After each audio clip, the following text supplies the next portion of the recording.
The White Horse Adeptus? You mean the mysterious white mare that aided Rex Lapis during the Archon War? Even if it's not her, there must be some connection. She always avoided us back then, and I never knew why. Rex Lapis's recent trip seems to be related to this person as well. Xianyun! Madam Ping! Xiao! Great! You're out here! Ah, Traveler. It has been quite some time. Oh, happy lantern, right, Paimon? You're as lively as I remember. I trust things have been well.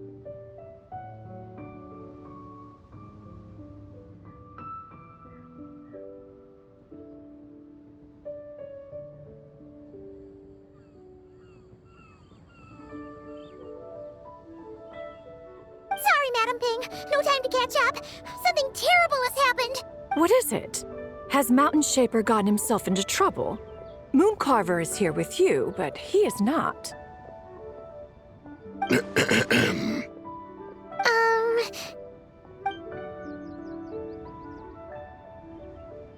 The Wrath of Mint? That old fool dares to utter such nonsense behind one's back. Yeah, that's not really our biggest concern here. So, even a mere deadly self of the White Horse Adeptus was able to possess Mountain Shaper and affect his mind. No wonder Rex Lapis told us to gather here and await his orders.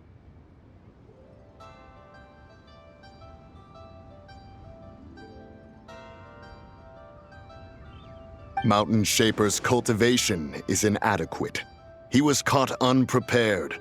Were it one of us, Zizhi would hardly have found a vessel quite so ready for the taking. Hey, that's not what you said earlier. Where is Mountain Shaper now? A question that hardly bears pondering.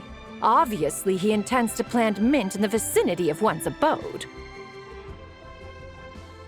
Ah, then he poses no great threat. We might as well let him be. Once he fulfills his wish, it's possible that Zizhi will relinquish him of her own volition. Your ulterior motive is most obvious, Mountain Shaper. You two hope for Mount Eltsong to be covered in mint. One can see it clear as day. Not to mention, deadly selves are born of malevolent human desires, and naturally pose a great risk to the form and mind of all living beings. We cannot let this go unchecked. Let me handle it. I have relevant experience and know how to deal with such situations. One has no doubt of that. Yet your involvement would likely end in armed confrontation. In one's own estimation, the time for such measures has not yet come. Before his departure, Rex Lapis knew that Zizhi was active in Liyue Harbor, yet told us only to wait. It would seem, then, that Rex Lapis did not believe extreme measures were warranted here. Yes, this is quite a peculiar case. After all, Zizhi's possession does not seem to come with ill intent. It's more like she's guiding those she possesses to fulfill their own wishes. There is another matter of import, however. I sense tremendous resentment emanating from her. What could be its source to render her so unable to find peace? She was talking about the White Horse Adeptus memories, right? From what the Traveler said, it seemed like she was about to explode with rage. But why? With Rex Lapis away, if we wish to understand that which occurred in the past, we shall have to ask her directly.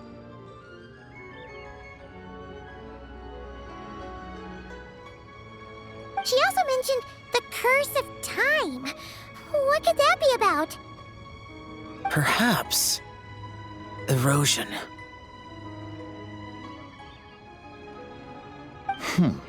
Indeed. We are of the same mind.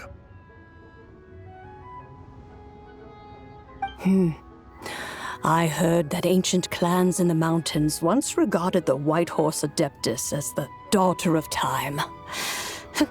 It seems there was some truth to that, after all.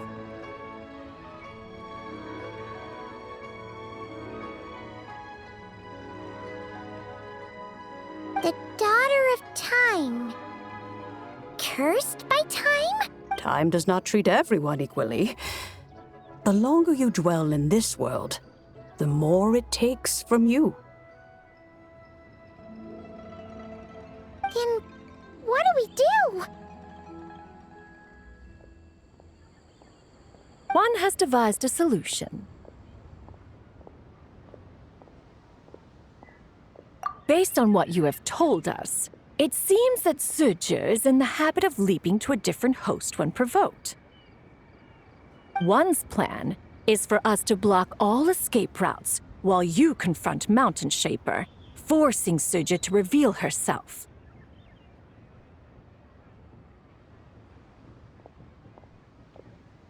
Then, if prior experience stands, she will have no choice but to possess you.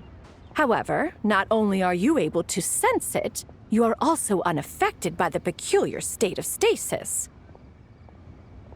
In other words, in that moment, you would have the chance to either subdue or persuade her.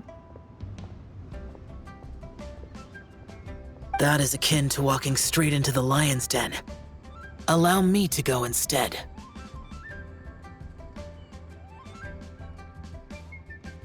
Yeah, isn't this plan a bit too risky?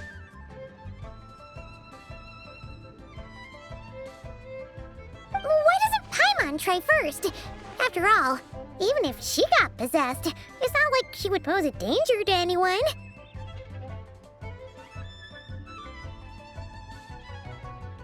Paimon's wishes aren't all food-related, you know.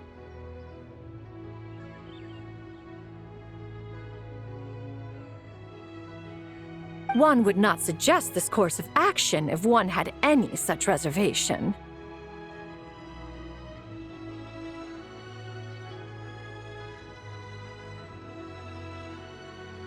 Time and again, the Traveler has proved immune to Zuje's influence. Consider for a moment why that might be. Oh yeah, that's what the first Deadly Self told you, right?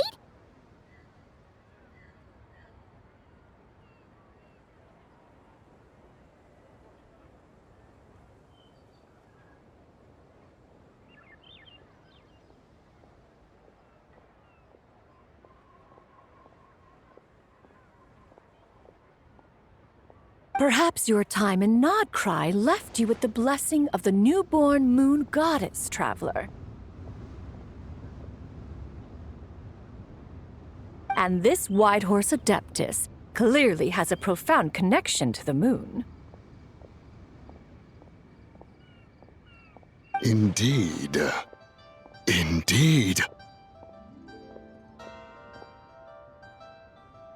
I see.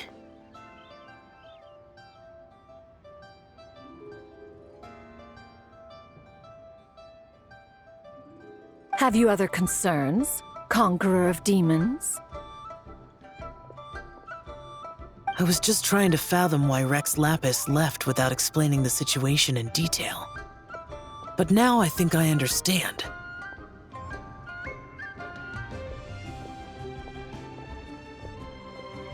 Rex Lapis entrusted this matter to the Traveler, which means in his estimation, the Traveler must be the key to its resolution.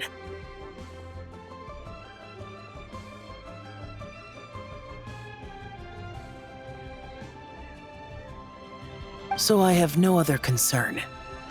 I trust Rex Lapis, and I trust you.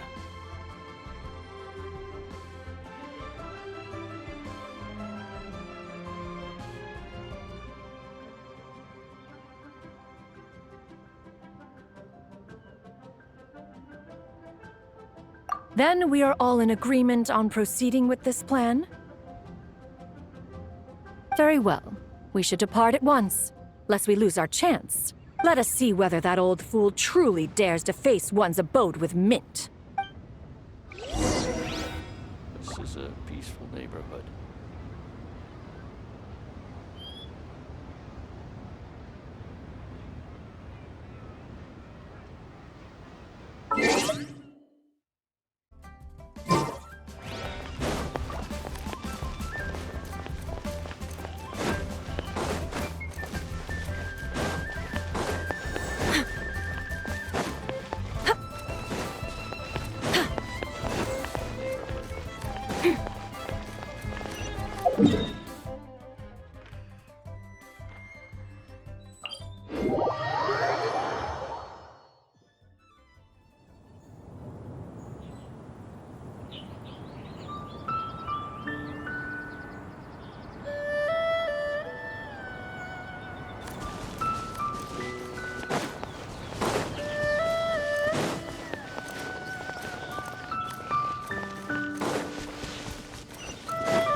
One mint, 2 mint, let us plant a whole slew of mint. Once I reach 10,000, Cloud Retainer's abode shall be Mount Outsong no more, but rather Mount Mint Song. Oh, to behold the look on her face when she is confronted with such verdant splendor. Mountain Shaper, you dare disturb the tranquility of one's abode. Do not take personal offense, Cloud Retainer. He is not in control of his faculties. Exactly. Let it go this once. Zidja is the one driving him to do this. Huh?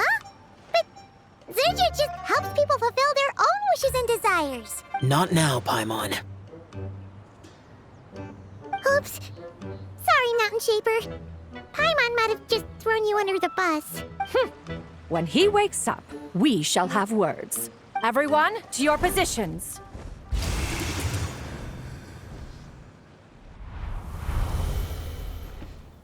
Be careful. A pest? I must catch it. Again!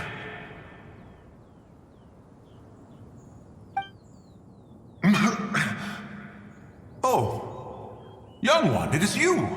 Don't tell me. Cloud Retainer sent you? Ha! Such brazen insolence. Such presumption. Such boundless avarice. That wretched adept's impudence knows no end.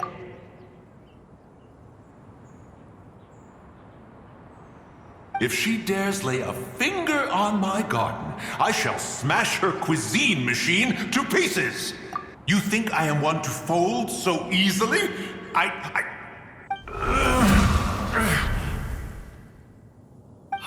Insolent mortal! Time and again, you interfere in that which is beyond you. You make it exceedingly difficult to contain my rage.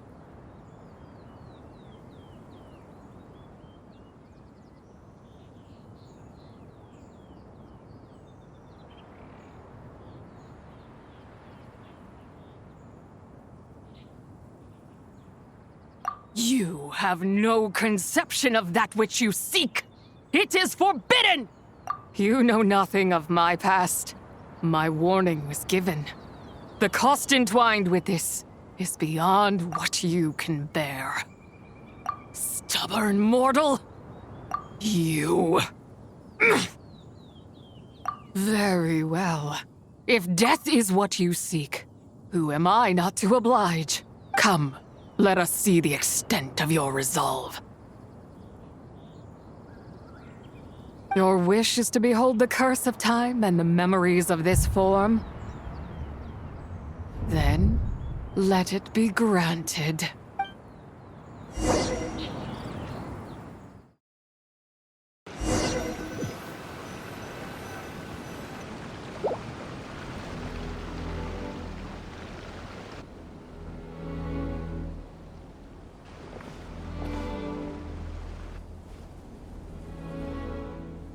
You who seek death, stand before me. My prison. I was merely a trace of impure energy within Zapai's immortal body. When her soul was shattered, it should have been the end of me. But then, the one who governs time descended from on high and froze the moment of her death. And so, I remain in this world, unable to find release. A mortal who knows of her existence and would dare to speak her name. Who are you? Help. No, there is nothing we can do for each other. Her power, the one who governs time, it has surrounded me ever since. A blessing and a prison, all at once. No, I have been asleep in this prison for countless years, until a familiar presence woke me. Then, through that mortal girl's eyes, I saw it. As pure and bright as ever, unchanged across the millennia. It was the moon. That place is called Chuang Terrace. Did later generations rebuild the altar in a new location? It looks just like the one used to honor Zapai. Could it be that traces of what happened back then still remain in this world? That memory is embedded deep within the essence of Zapai's soul. It is one that should have been forgotten. Yet, it is precisely that which haunts my every waking moment, fuels my rage, and denies me a modicum of peace. Now you, a mere mortal, come to seek that which is forbidden. So, let us see whether the fire that fuels your ambition is a hero's wisdom, or a fool's courage. I shall relinquish control over this body's curse, and let it devour everything within sight. Run as fast as you can, lest this prison become your grave. Look, it draws near. The river of time, come to sweep all into oblivion. A torrent of tears for the dead and departed. I shall wait for you at the end, mortal. Evade being swept up in its waters, and I will show you everything. Fail, and we shall sink into oblivion together.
I did not expect that you would make it to the end. Yes, it would seem even time cannot hold you back. In that case, perhaps this truth is one you can bear. Come, let your wish be granted.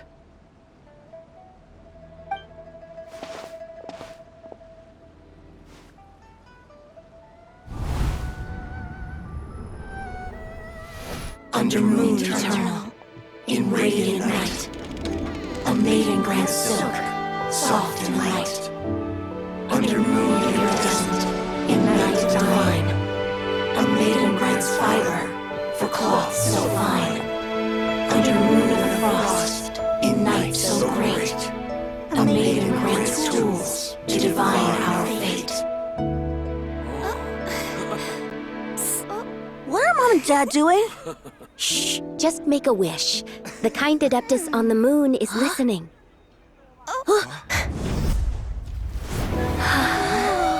Look, it's Lady Tsabai.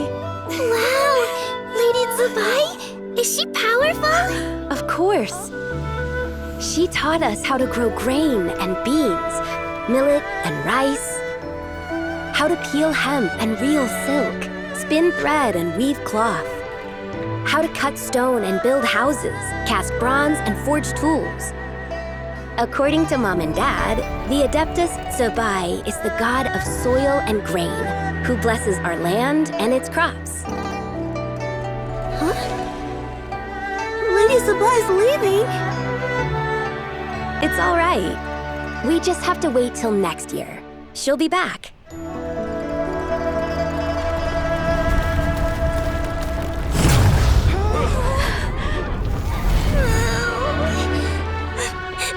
Mom and Dad are gone.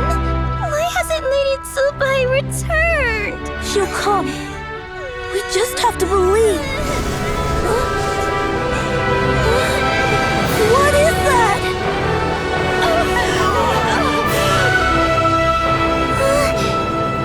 Lady Tsabai abandoned us.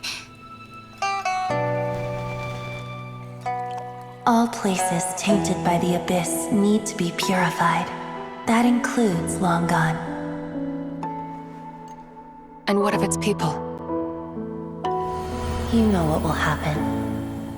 You are but an emissary to the mortal realm. This is Heaven's will. There is no need for guilt, and no place for hope. I wouldn't dare.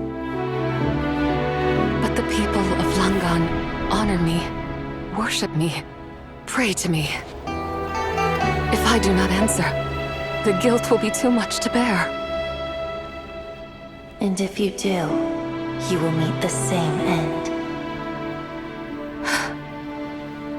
Then as their god, I shall die among them.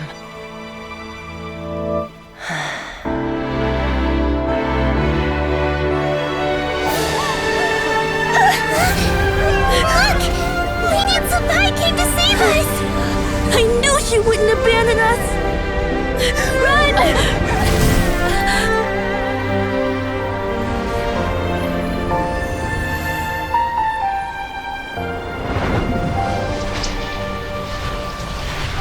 You have done enough.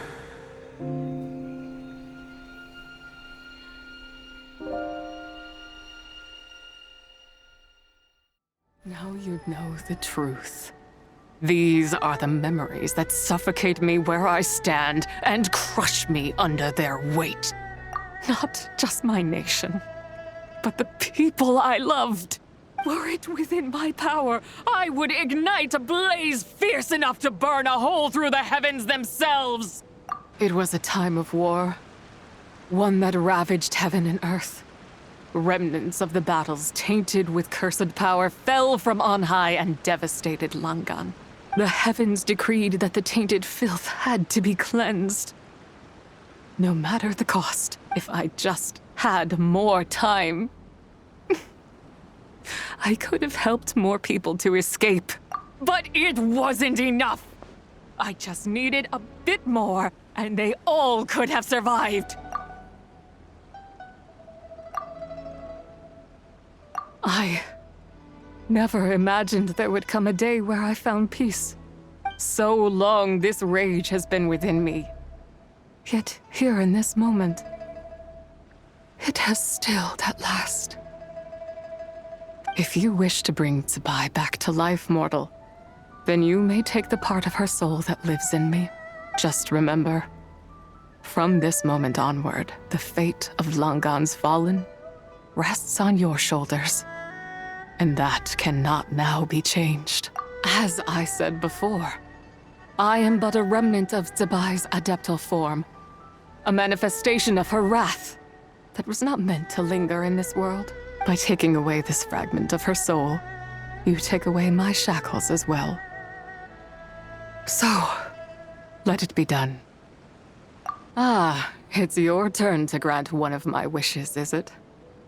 Very well. In regard to my fate, and that of Langan's fallen, I know there is little I can demand of you. However, should another raise a war banner against the heavens someday, let my name be set upon its cloth. I ask for this, and nothing more. Now, take what you came for. I was a lone moon, shrouded and dimmed in cloud-veiled night. Now darkness breaks. Free and unburdened, I reclaim my light.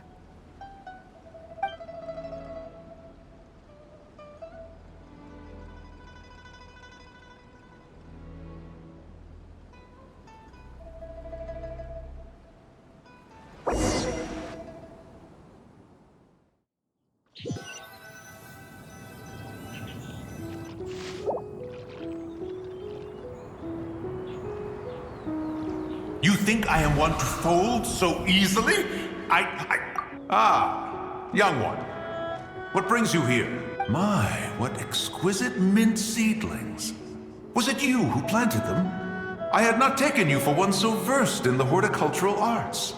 I must insist that you visit Mount Hulao. There is much we could learn from one another. But this is Cloud Retainer's abode.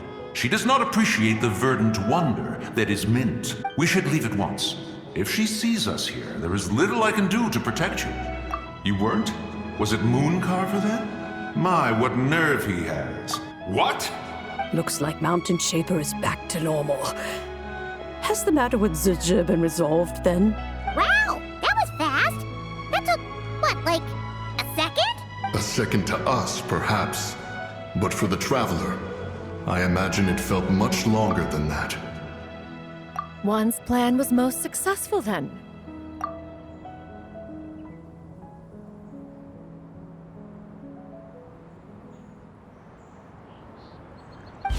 And you're all right, Traveler. You don't feel strange in any way? Well, sounds like good news all around. I'm glad this matter is resolved.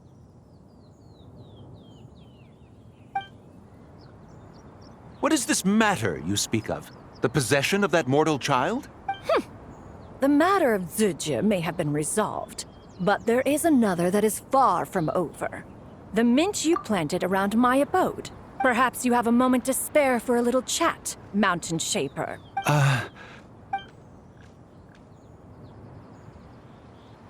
You seem reluctant to talk in detail about what happened with Zizhi.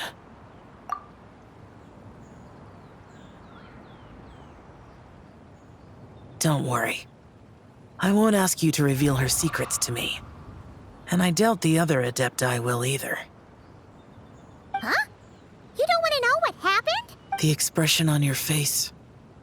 I know it well, Traveler. It's one I've seen Rex Lapis wear on many occasions. Whatever you learned, it must be too heavy to share. But you're okay, right, Traveler? That deadly self didn't hurt you, did she? Well, as long as you're not hurt, Paimon doesn't need to know anything else. Even so, I hope you feel like you can entrust me with it. If I learned anything from our time together, it's that one should not have to shoulder such a weight alone. Not to mention that certain knowledge brings danger in its wake. I would never want you to feel forced to be the sole keeper of such secrets. Yeah, kind of like how one person can't finish a whole slime, you know? Better to grab a bunch of friends and eat it all together. Exactly! Wait, no! Paimon's just saying we've got loads of friends who'll be more than willing to lend an ear. I never knew there was such a tragic chapter in the ancient past of this land. So, the people of that nation worship the White Horse Adeptus as the god of soil and grain. It would seem, then, that Rex Lapis had a similar reason for withholding the details of his recent trip. I've often wondered if he had companions to stand by him before we met. or if he was forced to face things alone. Regardless, Lantern Rite takes place in 2 days. Let's meet back up again there. If there's no news of Rex Lapis by then, we'll have to come up with a plan. Fingers crossed it all goes well.